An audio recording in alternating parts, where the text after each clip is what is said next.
One of the most requested topics on my channel has been the salary of an investment banker, and in this video, I'm going to cover exactly that, but in a slightly different manner because that's how I typically roll when I'm in the mood, and you bet I'm in the mood. But first up, if you're new to my channel, my name is Anubhav Jain, and on my channel, I talk about mere zindagi ke anubhav, or my life's experiences that have been responsible for transforming me from an absolute loser to less of a loser. I talk about all the skills that I've picked up, the kilos that I've dropped, and most importantly, the confidence that I've gained by virtue of having had these experiences. My goal through this channel is to use my example in a bit to help you transform your physical and mental makeup and help you develop an overall solid personality that's going to help you in any walk of life, personal and professional. So if that's something that's even remotely of interest to you, please do consider subscribing to the channel. I can assure you that you won't regret doing so. The only regret that you might have is not having done so earlier. Now, coming back to the topic of this video. Look, there are many videos as well as written articles that talk about what the salary of an investment banker is in India as well as in the States.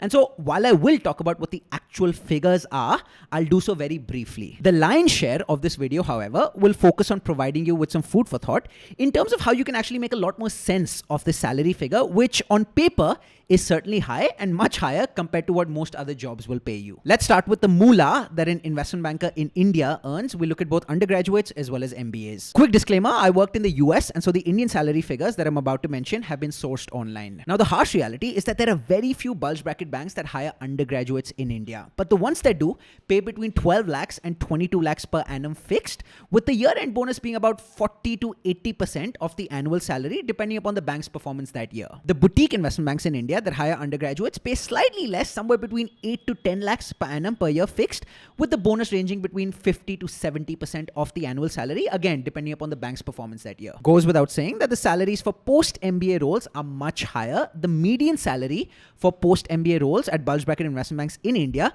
ranges between 25 to 40 lakhs per annum fixed, with the year-end bonus being about 50 to 80% of the annual salary. The boutiques pay a similar range, somewhere between 20 to 35 lakhs per annum fixed, and the year-end bonus component being similar as well, between 50 to 70% of your annual salary. Now moving to the US side of the ledger. Coming out of my undergrad, as a first-year investment banking analyst at Goldman, I pocketed $27.4 million, which, when converted from Zimbabwean dollars to US dollars, amounts to 85,000 US dollars per annum. I gotcha, didn't I? All of a sudden, your bono went from this to this. But jokes apart, the base salary for analysts at boutiques as well as bulge bracket investment banks in the US typically ranges between $85,000 to $95,000 per year, with the bonus component being approximately 50% of that base salary, but of course can vary depending upon the performance of the bank. If you're coming in as an associate after getting an MBA under your belt, then your base salary will be approximately 120,000 US dollars per annum. Now you might be wondering, यार अनुभव, तूने तो 2 साल Goldman New York में काम किया, फिर भी भैंचोद हर वीडियो में सेम ही टी-शर्ट पहनता है. अरे बाबा, New York was expensive, high taxes, rent, cigarette packs costing $12, one drink costing $20. Not to mention all the money spent on cocaine, marijuana, strip clubs. Not because I wanted to, I fucking needed to. And so when friends, girlfriends, family members back in India used to tell me, यार अनुभव, जब तू next time India आ रहे ना, मेरे लिए please एक Gucci का wallet ले आना, मेरे लिए please एक Louis Vuitton का purse ले आना, मेरे और चिंटू के लिए please एक iPhone ले आना. I used to tell them, देखो, net after all the expenses, इतना भी नहीं कमा रहा. And so the best that they used to get were these I Love New York t-shirts, 3 of which would come for $10. Or I'd land in Kolkata, head straight to Chor Bazaar, buy all the fake Armani and Gucci shit, hand it over to them, and before they've realized that it's fake, I used to fuck off back to America. Enough with the joking and digressing. Let's please focus on the topic at hand again. Now, before you firmly decide to become the next Wolf of Wall Street after hearing all the colossal figures that I threw your way, let me provide you with a slightly different way of looking at the salary of an investment banker. I'll kick this section off with a very small and interesting anecdote. During my final year in college, I was interviewing with a partner at McKinsey, and during the interview, sometime during the course of the conversation, I'm not sure exactly how this came up, but he mentioned to me that management consultants, just like investment bankers, earn a pretty high amount. The difference lies in the fact that management consultants actually have the time to spend that money. Investment bankers, on the other hand, do not have the time to do so. Of course, he meant that in a light-hearted manner, but there is an element of truth to what he said. If you're an investment banking aspirant, or if you're currently working in investment banking, I urge you to not be tempted by the salary figure alone. I think it's foolish to just look at the raw figure alone without looking at the time investment that an investment banking job entails. And so the amount earned per hour spent is probably a much more useful metric compared to just looking at the raw figure alone. In other words, while there might be a fairly big gap between how much investment banking pays and how much a non-investment banking job pays, if you just look at the raw figure alone, that gap is bridged to a great extent if you actually look at the amount earned per hour spent instead. Besides, as an investment banker, your freedom is greatly restricted as you're chained to your office desk nearly every single day of the week, which takes a big toll on your social life and your mental and physical health. And so in order to compensate bankers for their lack of freedom and for all the other sacrifices that they're making, they get paid a premium compared to how much non-investment banking professionals get paid. I've only read parts of the 4-Hour Workweek by Tim Ferriss, but while I was thinking of what to talk about in this video, I got reminded of this section that I read in the book in which Tim Ferriss says, money is multiplied in practical value depending on the number of W's you control in your life. What you do, when you do it, where you do it, and with whom you do it. I call this the freedom multiplier. Using this as a criterion, the 80-hour per week, $500,000 per year investment banker is less powerful than the employed nouveau riche who works 1/4 the hours for $40,000 but has complete freedom of when, where, and how to live.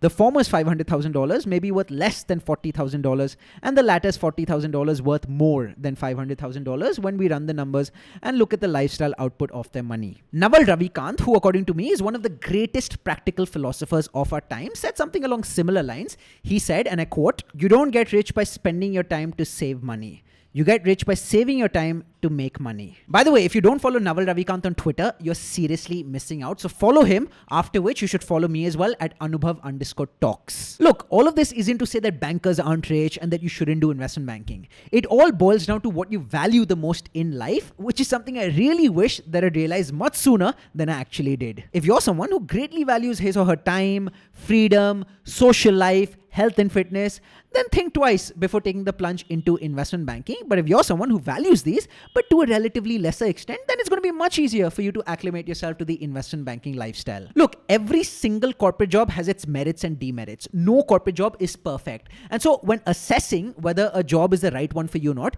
you have to ask yourself, are the demerits a good price to pay for the merits or the benefits of the job? In other words, are the highs higher than the lows are low? If you think that the time investment, the lack of freedom, the little to no social life outside of work, the potential damage that you might do to your health, if you think that all of this is worth it, given the high monetary compensation and the other benefits that investment banking will bring you, then absolutely go for it. But if you think that the high salary is not compensation enough for the sacrifices that you'll have to make, then you might have to tame your ego and be like, maybe investment banking is not my cup of tea. And this is exactly what I talk about in further detail in my ebook, The Art of Breaking into Investment Banking. The very first chapter after the introduction is titled, Are You Sure You Want to Do Investment Banking? Lastly, it goes without saying that you should truly want to be doing investment banking for the right reasons and not for the superficial reasons and vanity metrics such as I'll have the title of investment banker, I'll be making so much money, I'll have the Goldman Sachs stamp on my resume,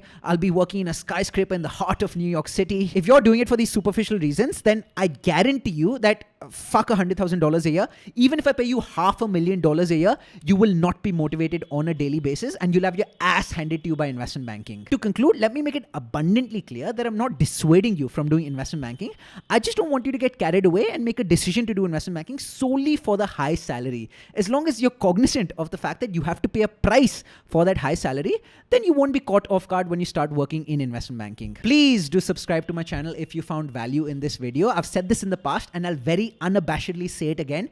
As a small YouTuber, every new subscription means a lot to me. If you're keen on purchasing my investment banking ebook and or scheduling a one-on-one counseling session, check out the links in the description. The description also contains discount links to finance related courses that I recommend. These are courses on CFA, FRM, and on finance and investing in general. Make sure that you use the coupon code Anubhav20 to get a 20% discount on the CFA and FRM courses. If you've liked this video already, then consider yourself to be a legend. If you haven't as yet, then like the video if you want to get a sense of what it feels like to be a legend. You already know the next drill. Let's say it together. Until next time, take care, stay safe, keep smashing it, and cheers.